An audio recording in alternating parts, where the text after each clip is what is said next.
What do maps, fickle deities, and magical artifacts all have in common? By the end of today's video, you'll know the secret. Today we're going to embark on a journey through 5 essential tips for fledgling world builders.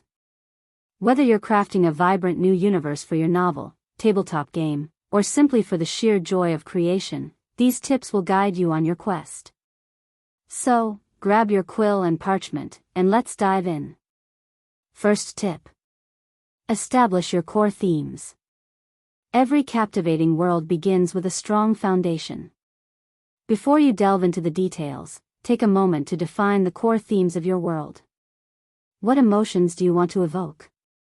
Is it a world of magic, mystery, or perhaps a post-apocalyptic landscape? Is the region you want to focus on comprised of wild jungles ripe for exploration? Or will it be a gritty cityscape populated by shifty characters? Defining these themes early on will give your world a cohesive identity, and help guide the creation of your world, continent, or planet. My second tip for you is to build a believable history. Great worlds have a history that breathes life into their landscapes. You'll want to develop a rich backstory with key events that can help shape your world. Consider the rise and fall of civilizations, legendary heroes, and cataclysmic events. George R.R. Martin was a student of history and was influenced in his early days by the War of the Roses. No, I'm not referring to the movie with Michael Douglas and Kathleen Turner. The War of the Roses Martin was interested in was the battle for the English crown that raged from 1455 to 1485. The battles in that civil war heavily influenced his Song of Ice and Fire novels, which in turn led to the mega-popular series, Game of Thrones. If you can provide your world and people with some kind of history, your world building will be better for it. It doesn't have to be as big as the War of the Roses, but some kind of history will not only make your world seem more real, it'll also provide you with jumping-off points for future development. The third tip I have for you concerns cultures.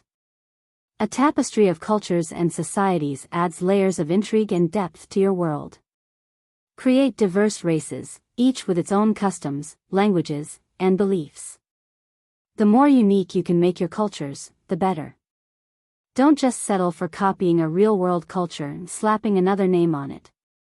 That's lazy world building. Also, be aware of how you portray your cultures. Even some of the pioneers of the fantasy genre slipped into the bad habit of making their outsider cultures very similar to groups of marginalized people in the real world. Again, it's lazy world building and very frowned upon in modern fantasy. Once you have more than one culture to populate your world, explore the relationships between these groups, and don't forget to include conflicts and alliances. This diversity will make your world feel dynamic and alive. To give this channel life, boop the like button.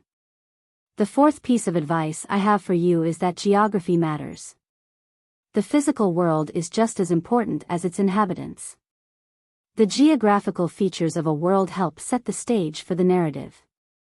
These features can influence climate, ecosystems, and the overall atmosphere of different regions. Different geographical regions can have distinct climates, affecting the types of flora and fauna that thrive there. This, in turn, influences the cultures and societies that inhabit those areas.